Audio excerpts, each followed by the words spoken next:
نحمدہ ونصلی علی رسولہ الکریم اما بعد۔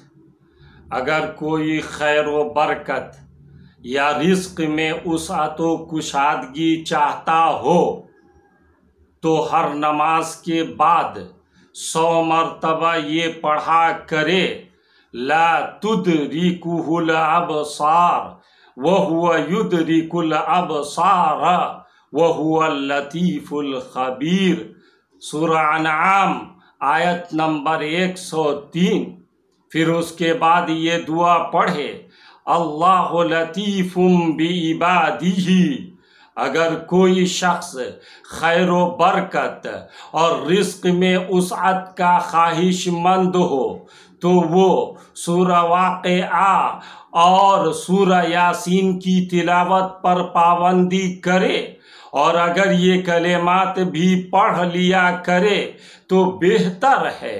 انشاءاللہ اسے خیر و برکت کی دولت اور روزی میں کثرت بارش کی طرح ہوگی۔ کلمات یہ ہیں: بسم اللہ الرحمن الرحیم الملک الحق المبین وہو نعم المولا ونعم النصیر۔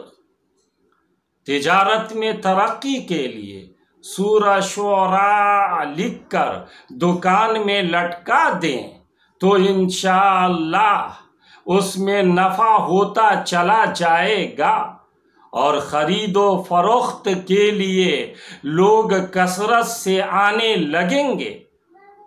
اگر کسی آدمی کو دکان میں یا کسی اور کام میں نقصانات ہو رہے ہوں تو سورہ القصص لکھ کر لٹکا دیں، تو انشاءاللہ نقصان و تلف سے محفوظ رہے گا۔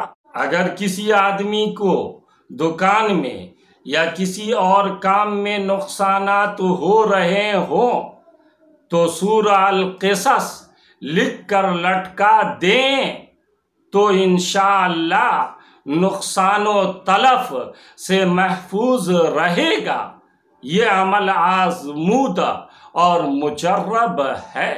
وما علینا الا البلاغ۔